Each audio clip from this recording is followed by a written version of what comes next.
Yashraj study class इस YouTube channel पर आप सभी का हार्दिक स्वागत है। आज हम कक्षा छठी विषय मराठी शिकू मराठी आनंदाने इस पाठ्यपुस्तक की कविता नंबर 6 आमचा बाग किती छान इस कविता के बारे में जानकारी प्राप्त करने वाले हैं। इसके लिए वीडियो आप पूरा देखें, अंत तक देखें ताकि आपको कविता का भावार्थ अच्छे तरह से समझ में आए। चलिए हम कविता देखते हैं। आमची बाग किती छान। अभी देखो, आमची बाग किती छान मतलब क्या कि हमारा बगीचा कितना सुंदर है। हमारा जो बगीचा है मतलब गार्डन कितना सुंदर है, उसका वर्णन इस कविता में किया है। छान छान छान छान आमचा बाग किती छान। छान छान मतलब क्या, हमारा ये बगीचा बहुत सुंदर है। किती मतलब क्या, बहुत सुंदर है। फूले ही छान, फळे ही छान, पक्षी किती छान। यहाँ के फूल और फल बहुत प्यारे हैं। यहाँ के फूल फल और पक्षी बहुत प्यारे हैं। यहाँ चहकने वाले पक्षी भी बहुत सुंदर है। इसलिए बोला है कि फुले ही छान, फळे ही छान, पक्षी ही किती छान। दिशा दिशांना दरवळतो सुगंध वाऱ्यासंगे। दिशा दिशांना दरवळतो सुगंध वाऱ्यासंगे मतलब देखो, हवा के साथ फूलों की खुशबू चारों दिशाओं में फैली रही है। दरवळतो मतलब क्या, फैलना, और सुगंध मतलब क्या, खुशबू। वाऱ्यासंगे मतलब हवा के साथ। गाणी गाती फुलाभोवती बिरबिरणारे भुंगे। अभी जो गानी गाती, गानी मतलब क्या, गाना गा रहा है कौन, फूलों के आसपास। कौन, बिरबिरणारे भुंगे मतलब जो भौरे हैं वो फूलों के आसपास मंडरा रहे हैं और गाना गा रहे हैं। झरातल्या पाण्याशी खेळे वेलीची कमान। झरातल्या मतलब क्या, जो झरना होता है उसका जो पानी है उसके साथ जो वेली, वेली मतलब क्या, जो बेल होती है और वो खेल रही है। वेलीची कमान, कमान मतलब क्या, जैसे घर में देखो जो हाफ साइज का जो सर्कल होता है, मतलब आधा जो सर्कल होता है उसको हम क्या बोलेंगे, कमान। झरातल्या पाण्याशी खेळे वेलीची कमान मतलब जो लताओं बेलों के झुकाव झरने के बहते पानी के साथ खेल रही है। आगे देखते देखो, रंगीत रंगीत फुला फुलातून हास्य उमलते तेव्हा। अभी रंगीत रंगीत मतलब रंगी बिरंगी फूलों को देखकर ऐसा लगता है जैसे वे मुस्कुरा रहे। हास्य मतलब क्या, हंसना मुस्कुराना। हास्य मतलब क्या, हंसना या मुस्कुराना। घमघमणारा सुवास आपल्या उरात भरून घ्यावा। घमघमणारा मतलब उनकी इस महकती खुशबू को हमें अपने दिल में भर लेना चाहिए। सुवास मतलब क्या, खुशबू। सुवास मतलब क्या, खुशबू। आपल्या उरात मतलब दिल में भर लेना चाहिए। फेर धरुनी गाता गाता हरपुनी जाईल भान। इस सुंदर माहौल में गोल घूमकर गाते हुए इंसान अपनी सुध-बुध खो बैठता है। भान मतलब क्या, सुध-बुध खो जाना। पिवळा चाफा करीत नाही शेवंतीचा एवा। अभी पिवळा मतलब पीला, जो चाफा है उसको चंपा बोला है।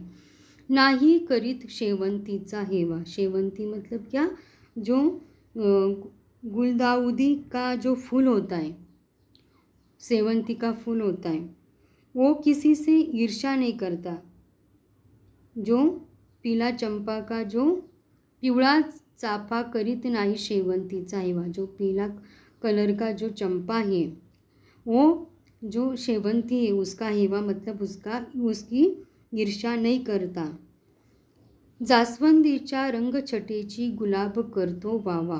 जास्वंदीच्या रंगछटेची, अभी जास्वंदी मतलब क्या, जो गुलहड़ का जो फूल है, गुलाब का फूल भी जास्वंद मतलब गुलहड़ के रंगों की तारीफ करता है। उंच नारळीलाही इथल्या गवताचा अभिमान। जो उंच मतलब क्या, ऊंचे नारियल के जो पेड़ है को भी अपने नीचे उगी जो ज़मीन पर उगी जो घास है, गवत है, उसके ऊपर भी उसको क्या गर्व है। अभिमान मतलब क्या, गर्व मतलब अभिमान है। काट्यामधली फुले हसूनी म्हणती काय आम्हाला। जो कांटों के बीच खिले फूल मुस्कुराते हमें एक सीख देते हैं।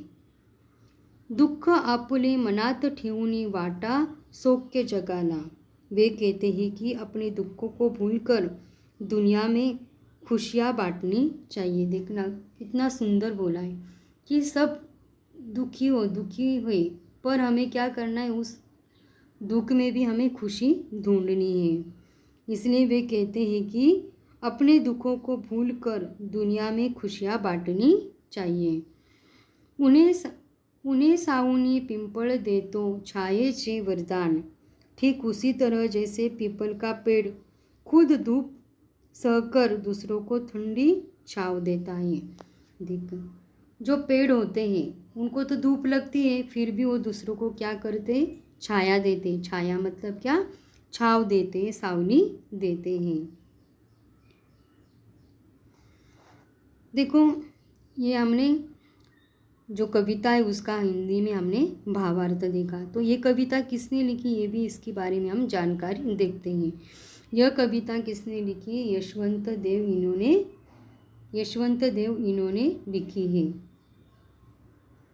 वो कौन थे, ज्येष्ठ मराठी गीतकार, संगीतकार, कवी आणि निवेदक। मराठी भावगीते, चित्रपट आणि नाट्यसंगीतातला त्यांनी आपल्या रचनांनी समृद्ध केले। वो श्रेष्ठ जो गीतकार भी है, संगीतकार भी है, कवि भी है, और उन्होंने बहुत सारे में फिल्म में जो गाना भी लिखा है, जो नाटक होता है उसमें भी उन्होंने संगीत दिया है।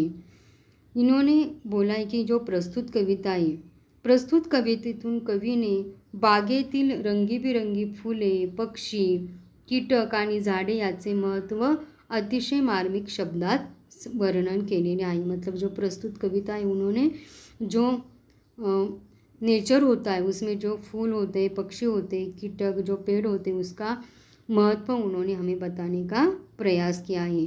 अब इस कविता में जो कठिन शब्द आए, देखो, दरवळणे मतलब क्या, सुवास पसरवणे, मतलब सुगंध, खुशबू क्या करना, फैलाना। कमान मतलब शोभेसाठी केलेली अर्धगोल रचना। कमान मतलब जो हाफ सर्कल होता है दरवाज़ा खिड़की का, या एक डिज़ाइन बनाई जाती है, उसको क्या बोला जाता है, कमान। भान हरपून जाने मतलब बेभान होणे। भान हरपून जाने मतलब बेभान होणे। स्वतःला विसरून जाने मतलब खुद को ही भूल जाना। मतलब कोई लड़का ड्राइंग निकाल रहा है, चित्र निकाल रहा है, वो चित्र निकाल मतलब खाना पीना भी भूल गया, उसको क्या बोलेंगे, भान हरपून जाने।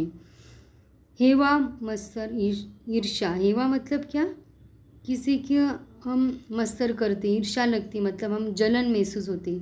पर यहाँ पर हमें कविता में बोला है कि जो एक दूसरे की को जलन नहीं महसूस करते, तो उनको आदर, उनको गर्व महसूस होता है। सौख्य मतलब सुख, सुखी। सावनी मतलब सहन करना, और छाया मतलब क्या, जो छाव होती है, सावली। देखो, इस प्रकार आज हमने आमची बाग किती छान इस कविता का हमने भावार्थ देखा। आपको ये पोयम कैसे लगी कमेंट बॉक्स में ज़रूर बताना। वीडियो को ज़्यादा से ज़्यादा शेयर करना, लाइक करना। अगर आप हमारे यशराज स्टडी क्लास इस यूट्यूब चैनल पर नए हो तो चैनल को ज़रूर सब्सक्राइब कीजिए, बेल आइकन को प्रेस कीजिए, ताकि आपको इसी प्रकार के नए नए वीडियो की जानकारी प्राप्त हो सके। दूसरे वीडियो में हम इस लेसन के क्वेश्चन आंसर देखेंगे। धन्यवाद।